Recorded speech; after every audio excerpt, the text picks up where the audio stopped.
CBS News has learned that the Department of Justice has opened an inquiry into what went wrong with Silicon Valley Bank. Errol Barnett reports.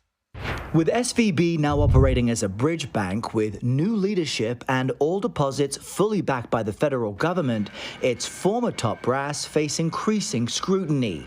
CBS News confirms the Justice Department launched an investigation Tuesday, while the Wall Street Journal reports the SEC also began a probe into the former Silicon Valley golden child's collapse. According to the Journal, stock sales last month made by SVB's former chief executive officer and chief financial officer will be examined closely. Former CEO Greg Becker has not spoken publicly since the collapse, but addressed his employees Friday. I care so much about all of you. It really is just so incredibly difficult. Becker sold more than $3 million worth of his shares in the company, fewer than 2 weeks before his house of cards fell. The transaction was scheduled a month in advance and does not necessarily suggest wrongdoing. I expected the SEC and DOJ to be coming in. Jacob Frankel, a former SEC enforcement lawyer, says the investigation into potential insider trading is of most interest to him. What they're going to look at is, what did the CEO know when he established the plan? And was there any modification to the plan? Still in shock, Melanie Travis tells CBS News she only got access to her business's millions of dollars yesterday.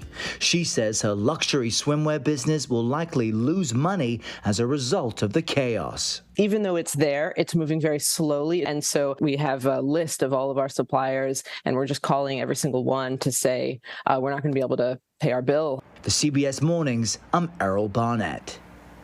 All right, so let's bring in CBS News legal contributor Rebecca Roiphe to dig into this a little bit. It's taken, many of us days and days to figure out what Silicon Valley Bank, what happened to the bank.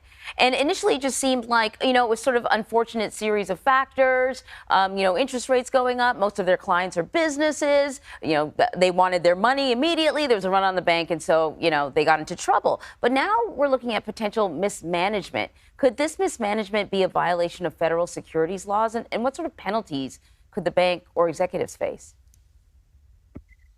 Absolutely it could be. It is somewhat routine around a collapse like this for both the SEC and the Department of Justice to look into any potential wrongdoing. So it's a little premature to know whether or not this is, as you said, a result of a sort of series of unfortunate events or, some kind of wrongdoing. But the SEC really is there in order to ensure market stability and to protect investors. And it does that mostly through a series of disclosure laws.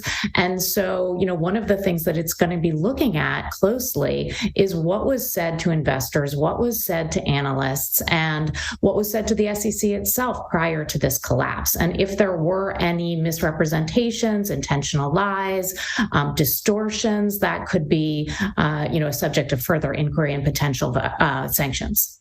Okay, so this other business of selling stock, though, executives were being accused of selling $84 million worth of stock in the past 2 years. Could this be a result of insider trading, or what would they have to sort of look for to determine whether or not this was an example of insider trading?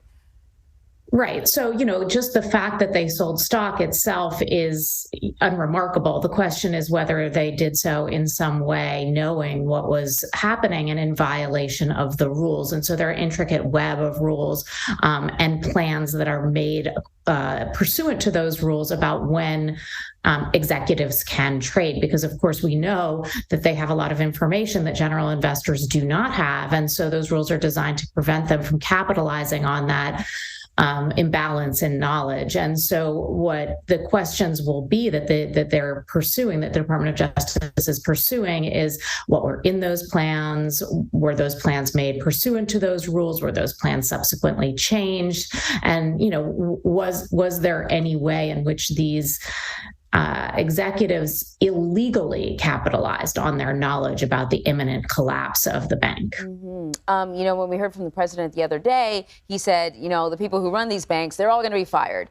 I'm curious, when it comes to the SEC, what sort of legal recourse or punishment are we talking about? Is it, everyone gets fired? Is it penalties? Can individuals be compelled to take the blame and face some sort of punishment? Yeah, so as you say, the SEC, unlike the Department of Justice, doesn't have the power to prosecute. The prosecution would happen, criminal prosecution would happen in the Department of Justice, and the Department of Justice, as you said, is mostly looking into those trades. But the SEC has powers to sanction, including significant fines and potentially barring, certain individuals and companies from engaging in securities business in the future. So I guess what I'm asking as a follow-up, when the president says these people will lose their jobs, is that something that the SEC could implement, could force them to step down?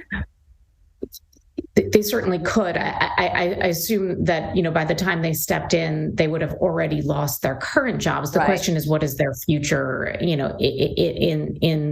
what does their future look like? And the SEC certainly has some power to bar them from, engaging in this kind of work in the future. And so the question is whether or not they would do that. And that depends on whether they find wrongdoing or not. Oh, that's interesting. Rebecca, thank you very much. Thank you.